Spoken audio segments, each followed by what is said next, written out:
महादेव जी और बैठे आसन मारे। अमर कथा जब लगे सुनाने गौरा गोत्र पुरारे। उमा के पड़ गए सोता हु करा दे रो तोता। उमा के पड़ गए सोता हु करा दे रो तोता।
सो रही।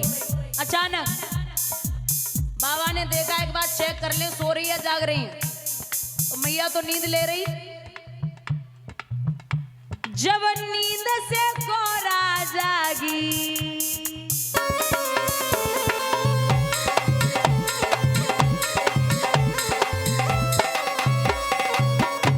जब नींद से गौरा जागी अफसोस हुआ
बाबा बोले दिक्कत जे ना है कि तुम सोए नहीं, दिक्कत जे है कि ये हूं की आवाज कहां से आ रही है।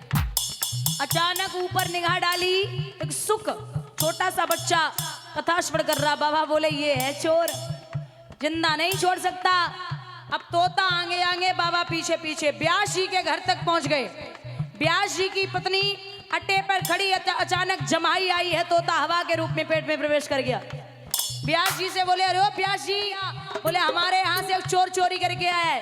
व्यास जी बोले, इतने बड़े धनवान कबते है गए, डकैती बच जावेगी, कैलाश पर्वत पे खाए को दाने ना है।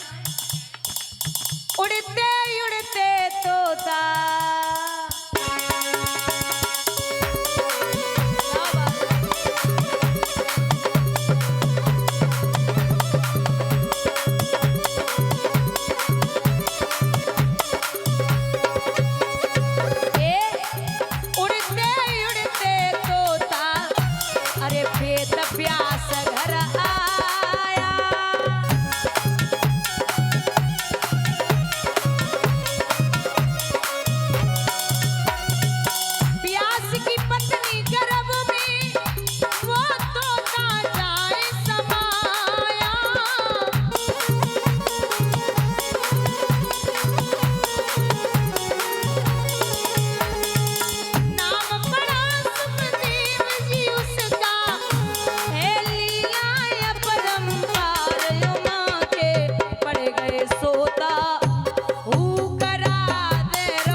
महाराज वही समाधि लगा के बैठे, बोले अब जो भी होगा 9 महीने 9 दिन के बाद बच्चा पैदा होता है। 9 साल हो गए, सुखदेव जी बाहर नहीं आए। 12 साल के बाद जब बाहर आए हैं, न माँ को देखा न पिता को, सीधा वन के लिए चले गए। व्यासी पीछे पीछे, अरे ओ बेटा, अरे ओ पुत्र, अब क्या होगा। पशु पक्षी जीव जंतुओं ने लौटाया और जवाब दिया, ये कितनी बार आपका बेटा हुआ, कितनी बार आप इसके पिता हुए, ये तो जन्म मरण का खेल है, चलता ही रहता है, आप निश्चिंत होकर वापस जाइए। वापस किया, लेकिन चैन नहीं है। शिष्यों को भेजा, जो 4 श्लोक थे जिनसे 18,000 श्लोक बने, वही भेजे। और शिष्यों ने जब वो जाप किए, बोले हैं, तो सुखदेव जी को बड़े बढ़िया लगे। पुनः वापस आए। वही सुखदेव जी आज श्री परीक्षित जी के यहाँ पदार्पण करते हैं, जिन्होंने साष्टांग दंडवत किया। बोले मैया द्रौपदी ने एक बात कही है कि जहां सब बैठे हैं वहां मुझे क्यों बुलाया गया, क्या बात है। दुर्योधन ने कहा, उस दिन की याद भूल गई हो जिस दिन आपने कहा था कि अंधे के अंधे ही पैदा होते हैं। मैं नहीं भूल सकता इसको। और एक काम कर दुशासन, इसको साड़ी उतार करके इसकी नग्न अवस्था में करके मेरी जंघा पर बिठा दे। अरे वो भैया, पैरों तले जमीन खिसक गई। टकटकी लगाई कि मैया द्रौपदी पितामह भीष्म को देख रही। पितामह क्या बात है, आप भी मौन बैठे हैं, लेकिन कोई नहीं बोल रहा। कर्ण भी उस सभा में मौजूद है। 5 पांडव बैठे हैं। तो द्रौपदी ने हाथ उठा के एक बात कही है कि एक पिया की पत्नी पिया को प्राणों से ज्यादा प्यारी लगती है, और मैं 5 पतियों की पत्नी हूं। महाराज सब मौन बैठे हैं, क्या बात है। दुर्योधन कहने लगा, ये सब दास बने बैठे हैं, अब कुछ नहीं हो सकता।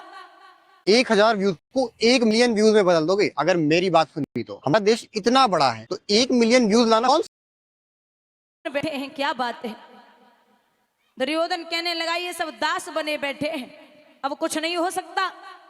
साड़ी उतार दे, क्या रहा है। समझ गई मैया कि कोई आने वाला नहीं। तो आज महाराज एक बात कहती है कि हे भीष्म पितामह, कुछ बोलो। कुलवधू जो तुम्हें पुकार रही, दुर्योधन जो व्यवहार किया, क्या तुम सबको लगा सही। मेरा केस पकड़ कर लाया है, करता दुशासन दुर्व्यवहार। आर्यों की सब माताओं ने क्या नहीं दिया कोई संस्कार। मैंने तो दाव नहीं खेला 64 की शाही कीड़ा में, जब दोष नहीं है मेरा कोई तो मैं क्यों ऐसी पीड़ा में। संपत्ति नहीं किसी राजा की, द्रौपदी कहती कि संपत्ति नहीं किसी राजा की, जो हारे मुझको खेल जुआ।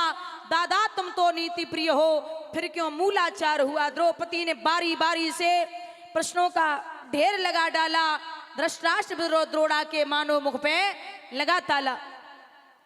द्रौपदी कहती कि माँ कुंती ने मुझको बांट दिया, माँ कुंती ने मुझको बांट दिया। बन गए पति 5 भाई, दुर्दशा देख मेरी ऐसी तुम सबको लाज नहीं आई।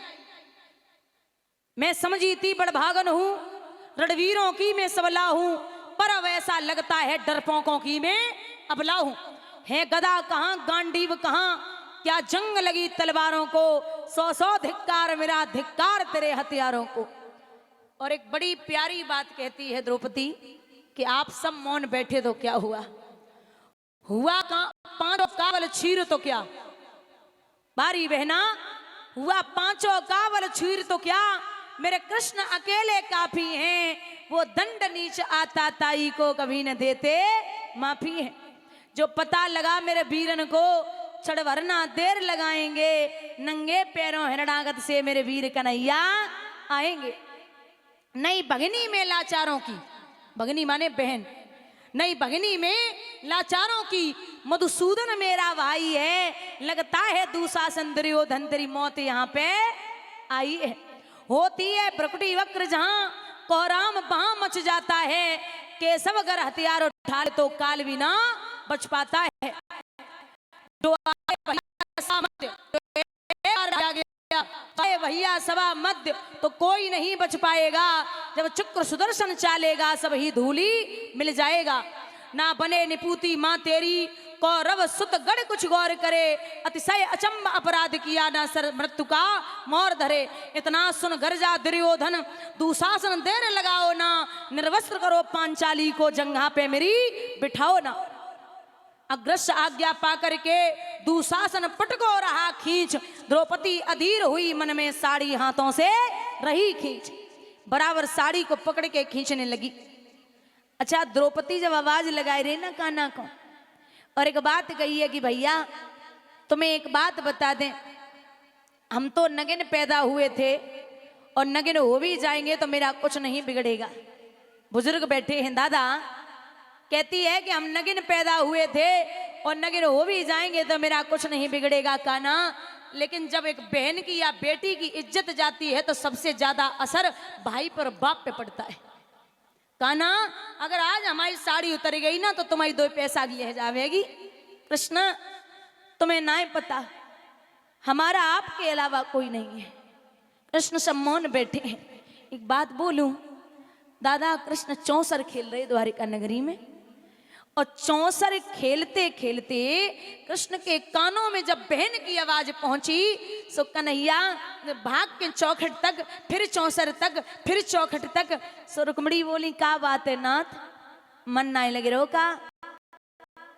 आंखों से कहती है, देवी आज हमारी बहन पे बड़ो संकट है, तो जाइए ना, यहाँ क्यों मौन बैठे हो, आपकी बहन को आपकी जरूरत है। सो कान्हा जवाब दे के कह रहे, अरे ओ देवी, हमारी बहन को अभी ये लग रहा है कि अभी मैं साड़ी को रोक सकती हूँ, अभी उसने साड़ी को पकड़ रखा है, और जब ये साड़ी छोड़ देगी तो निश्चित है कि मैं उसके दरवाजे पर, उसके यहाँ पास में जरूर जाऊंगा। सो द्रौपदी हाथ उठाए कि एक बात कह रही, कान्हा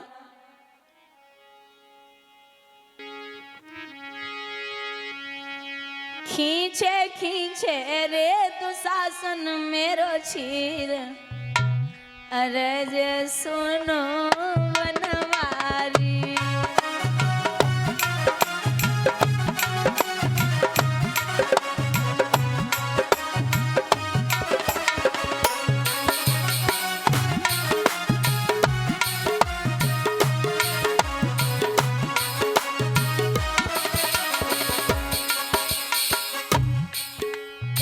हसनापुर में जाए के देखो बैठ गई बारी,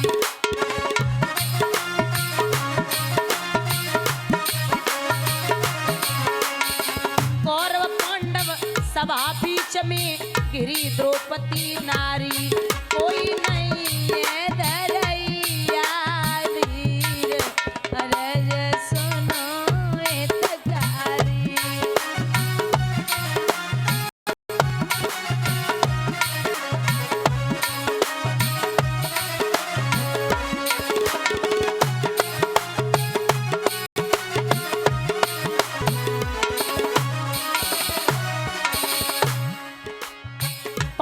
पांडव ऐसे बैठे जैसे अबला नारी,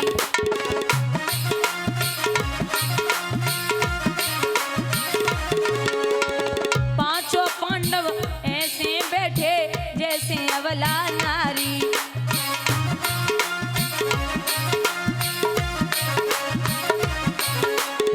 द्रौपदी पहना मन में सोचे, दुर्गत गई हमारी, अयो अयो रे सभा में मेरे वीर, अरज सुनो ए तकारी।